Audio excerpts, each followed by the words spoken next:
بسم اللہ الرحمن الرحیم۔ السلام علیکم، میں ہوں شمس الحق۔ ناظرین، گزشتہ پروگرام میں ہم نے اہل بیت کے حوالے سے یہ گفتگو کی تھی کہ اہل سنت والجماعت کے ہاں اہل بیت سے محبت ایمان کا حصہ ہے اور ان کی تعظیم واجب ہے، اور تمام اہل سنت کے فقہا اور مفسرین نے اس حوالے سے بڑی وضاحت کے ساتھ یہ گفتگو فرمائی ہے اہل بیت کا کیا مقام ہے، ان کی تعظیم، ان کی توقیر کے حوالے سے۔ تو آج کے پروگرام میں بھی ہم اسی موضوع سے متعلق مزید کچھ گفتگو کریں گے۔ ہمارے ساتھ موجود ہیں ڈاکٹر مفتی ابراہیم صاحب۔ ڈاکٹر صاحب بہت شکریہ۔ جی بہت شکریہ ڈاکٹر صاحب، یہ اہل بیت کا مصداق کون ہے؟ ہم یہاں سے آج کی گفتگو شروع کرتے ہیں۔ بسم اللہ الرحمن الرحیم۔ اچھا دیکھیے، ایسا ہے کہ اہل بیت کا لفظ قرآن کریم میں آیا اور سورہ احزاب میں یہ آیت بھی ہے، اور اصل بات یہی ہے کہ اہل بیت سے مصداق کون ہے۔ تو یہ آیات، ان کا سیاق اور سباق، یہ ان آیات سے پہلے بھی اور انہی آیات میں جو گفتگو چل رہی ہے وہ نبی علیہ الصلوۃ والسلام کی ازواج مطہرات کو چل رہی ہے۔ تو اس آیت کے حساب سے اہل بیت سے جو مراد ہیں، سب سے پہلے وہ نبی علیہ الصلوۃ والسلام کی ازواج مطہرات تمام کی تمام، یعنی حضرت خدیجہ رضی اللہ تعالیٰ عنہا بھی اس میں شامل ہیں جو پہلے گزر گئیں، اور جو بعد میں جو اس وقت بھی موجود تھیں اور اہل بیت میں، وہ ان کی اولین مصداق ہیں۔ اور اس کے بعد نبی علیہ الصلوۃ والسلام نے اہل بیت کے مصداق میں حضرت علی رضی اللہ تعالیٰ عنہ، حضرت فاطمہ رضی اللہ تعالیٰ عنہ، حضرات حسنین کریمین کو بھی یہ دعا کی اللہ تبارک و تعالیٰ سے کہ یا اللہ یہ بھی میرے اہل بیت ہیں، آپ ان کو بھی شامل فرما دیں، اور ان کو بھی جو تطہیر کا آپ نے وعدہ فرمایا ہے وہ اس فضیلت میں ان کو بھی شامل فرمائیں۔ اور اس کے علاوہ نبی علیہ الصلوۃ والسلام نے حضرت اسامہ کو اہل بیت میں شمار کیا، اور حضرت اسامہ بن زید کو، اور اسی طرح حضرت سلیمان فارسی رضی اللہ تعالیٰ عنہ کو بھی اہل بیت میں شمار کیا، اور اسی طرح حضرت عبداللہ بن عباس رضی اللہ تعالیٰ عنہ کو اور ان کی اولاد کو بھی اہل بیت میں شمار کیا۔ تو یہ سارے حضرات جو ہیں وہ اہل بیت میں شامل ہیں، اور یہی اس کا مصداق ہے۔ اچھا، ہم عام طور پر نماز کے سبق کے دوران تحیات کے بعد جب درود شریف کا تذکرہ کرتے ہیں، اور وہ اس کے حوالے سے مفسرین نے لکھا ہوا ہے کہ وَعَلَىٰ عِبَادِ اللَّهِ الصَّالِحِينَ، یہیں سے ایک اشارہ یہ بھی ملتا ہے کہ درود شریف میں آل سے مراد، جہاں پر جن اقوال کا ذکر آپ نے کیا، اس کے ساتھ ساتھ ساری امت بھی شامل ہے، اور اس کا اشارہ وَعَلَىٰ عِبَادِ اللَّهِ الصَّالِحِينَ سے بھی ملتا ہے۔ کیا یہ بات تفسیری طور پر درست ہے؟ جی دیکھیں، ایسا ہی ہے، آل کا جو لفظ ہے اس کے بارے میں دو طرح کے اقوال پائے جاتے ہیں، لیکن ہم نے تو یہ دیکھنا ہے کہ راجح قول کیا ہے اور جمہور کس طرف ہے۔ تو آل کے لفظ سے بعض حضرات نے اس کو اہل بیت کے ساتھ خاص کیا ہے، لیکن جمہور اس طرف گئے کہ آل سے مراد ہر وہ شخص جو نبی علیہ الصلوۃ والسلام کی اتباع کرے وہ اس میں شامل ہے۔ تو آل سے مراد وہ تمام قیامت تک آنے والے لوگ جو نبی علیہ الصلوۃ والسلام کی اتباع کرتے ہیں، وہ آل سے مراد ہے۔ اچھا، اہل اور آل یہ دونوں لفظ قرآن پاک میں بھی استعمال ہوئے، تو یہ کس کس پس منظر میں یہ الفاظ استعمال ہوئے ہیں؟ جی ایسا ہی ہے، آل کا لفظ جہاں زیادہ تر استعمال ہے وہ اتباع کرنے والوں کے اوپر استعمال ہے، اور اہل کا جو لفظ استعمال ہے، اہل بیت کا جو لفظ استعمال ہے، وہ اس کی نسبت گھر والوں کی طرف۔ اچھا، آپ اس میں یہ بھی دیکھیے کہ اہل بیت کا لفظ قرآن کریم میں جب بھی استعمال ہوا، ابراہیم علیہ الصلوۃ والسلام کے قصے میں بھی استعمال ہوا کہ حضرت سارہ علیہ السلام کو ان کو جب یہ خوشخبری دی گئی کہ آپ کی اولاد ہوگی، تو انہوں نے اس پر تعجب کا اظہار کیا، تو وہاں پر بھی اہل بیت کا لفظ استعمال ہوا ہے، اور من امر اللہ رحمۃ اللہ وبرکاتہ علیکم اہل البیت۔ تو یہاں پر بھی اہل البیت سے جو مراد ہیں وہ حضرت سارہ علیہ السلام، یعنی وہ مراد۔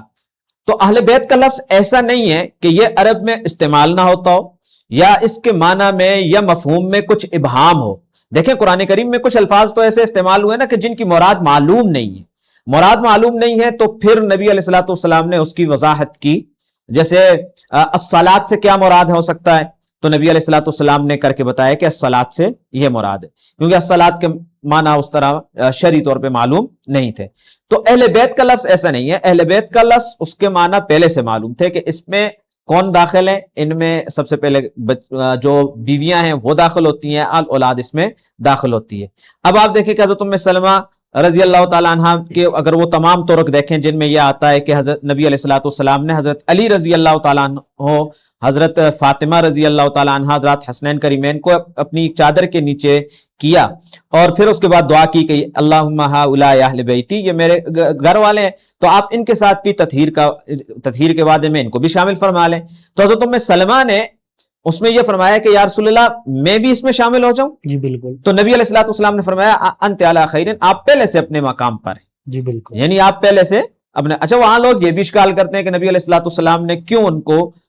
چادر کے نیچے داخل نہیں کیا؟ دو ہی وجہ ہیں، ایک وجہ تو یہ تحصیل حاصل ہے، وہ پہلے سے اس مقام پہ اصل مصداق ہی وہ ہیں، جی بالکل، اور پھر دوسری بات یہ بھی ہے کہ حضرت علی رضی اللہ تعالی عنہ کے ساتھ ان کا تعلق، وہ تو اجنبی ہے نا، غیر محرم ہے، تو ان کو شامل کرنا بھی کوئی بات سمجھ میں نہیں آتی۔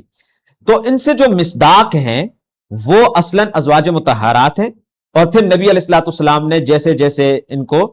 شامل کیا۔ تو میں جو بات کر رہا تھا کہ قرآن کریم کا جو لفظ مبہم ہو تو نبی علیہ السلام نے وضاحت فرمائی،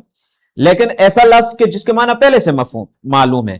تو ہم یہ نہیں کہہ سکتے کہ اہل بیت کے مصداق معلوم نہیں تھے تو نبی علیہ الصلوۃ والسلام نے وضاحت فرمائی، ایسا نہیں ہے۔ اہل بیت کا مصداق پہلے سے معلوم تھے، نبی علیہ الصلوۃ والسلام نے اس میں وسعت فرمائی ہے۔ یہی وجہ ہے کہ معاملہ صرف حضرت حسنین کریمین تک، حضرت فاطمہ رضی اللہ تعالیٰ عنہ تک اور حضرت علی رضی اللہ تعالیٰ عنہ تک نہیں رکا، بلکہ نبی علیہ الصلوۃ والسلام نے حضرت سلیمان فارسی کو بھی اہل بیت میں شمار کیا، نبی علیہ الصلوۃ والسلام نے حضرت اسامہ بن زید کو بھی اہل بیت میں شمار کیا، نبی علیہ الصلوۃ والسلام نے عبداللہ بن عباس رضی اللہ تعالیٰ عنہ ان کی جو آل اولاد ہے ان کو بھی اہل بیت میں شمار کیا، اسی طرح حضرت واصلہ جو ہے رضی اللہ تعالیٰ عنہ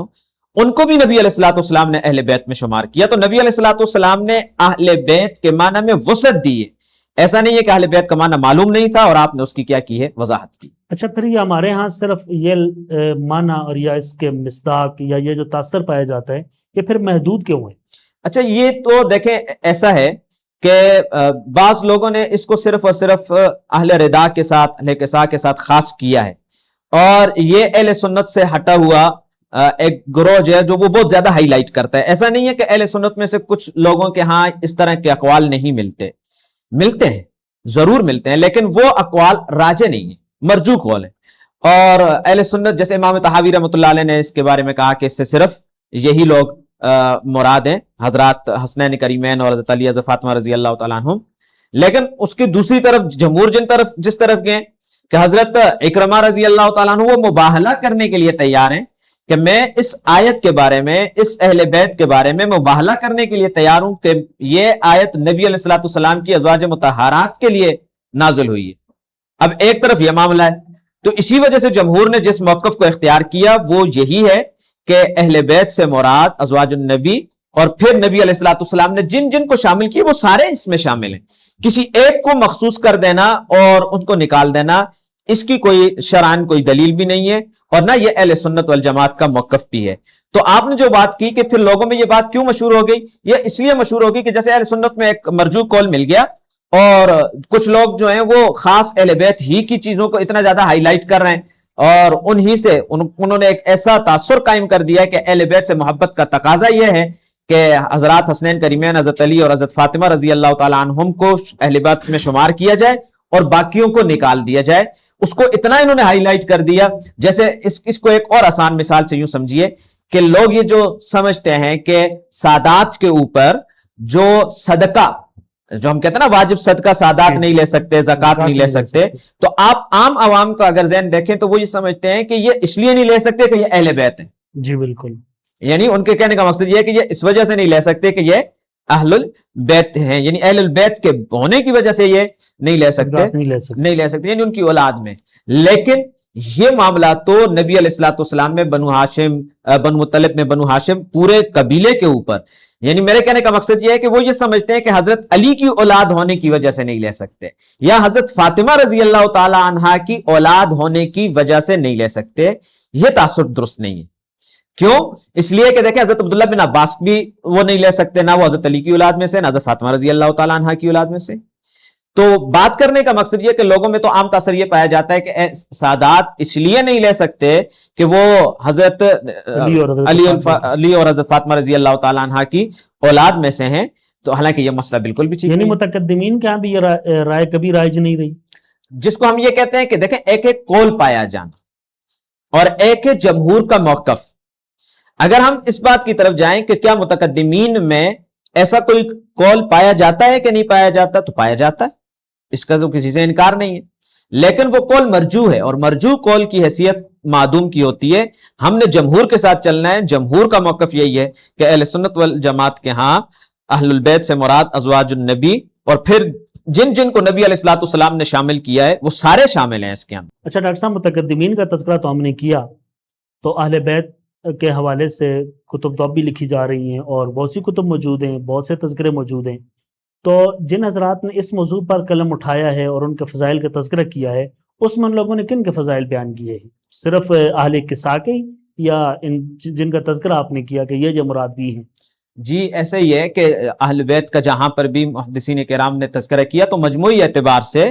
انہوں نے ازواج النبی کو بھی اس میں شامل کیا, اور حضرات اہل ردا کو بھی, اہل قصا کو بھی اس میں شامل کیا, ان کے تذکرے بھی کیے, اور ساتھ ساتھ پھر انہوں نے جو دوسرے حضرات ہیں ان کے بھی فضائل ذکر کیے. بلکہ میں ایک اگر آسان مثال اس کے لیے دوں تو ہمارے ہاں مولانا طارق جمیل صاحب نے جو گلدستہ اہل بیت کے نام سے کتاب لکھی ہے وہ بڑی مشہور بھی ہوئی, اور مولانا طارق جمیل صاحب نے اس کے بارے میں یہ بھی روایات وہ بیانات میں کہا کہ مجھے یہ روایات ڈھونڈنے میں بڑی مشکل بھی پیش آتی رہی, اور 450 سے زائد کتابیں میں نے اس کے لیے وہ انہوں نے دیکھی. تو اس کے اندر بھی ابتدا میں انہوں نے ازواج النبی کے جتنے ازواج مطہرات ہیں ان کے فضائل بھی لکھے, ان کا تذکرہ بھی کیا. یعنی یہ وہی بات ہے کہ اہل سنت کے نزدیک وہ اس میں شامل ہیں, اور اہل سنت ہمیشہ اہل بیت کے تذکروں میں وہ ازواج النبی کا تذکرہ بھی کرتے ہیں, ازواج امہات مطہرات کا بھی تذکرہ کرتے ہیں, اور ساتھ ساتھ وہ باقی حضرات کا بھی تذکرہ کرتے ہیں. ڈاکٹر صاحب بہت شکریہ. جی ناظرین, آج کے اس موضوع سے متعلق دوسرے پروگرام میں ہم نے یہ سمجھا کہ اہل بیت کا اہل سنت کے ہاں جو مصداق ہے, اور اس پر جو کتب میں تذکرہ ہے وہ ازواج مطہرات کے ساتھ ہے, آپ صلی اللہ علیہ وسلم کی آل اولاد کے ساتھ ہے, اور بالخصوص جو مشہور روایات بیان کی جاتی ہیں کہ اہل ردا اور اہل قصہ, ان سب کا مشترکہ تذکرے کے ساتھ اہل بیت کا تذکرہ ہماری کتب میں موجود ہے, اور اہل سنت کا یہی موقف ہے. انشاءاللہ اسی موضوع کے تیسرے پروگرام کے ساتھ آپ کے ساتھ حاضر ہوتے ہیں. بہت شکریہ. السلام علیکم.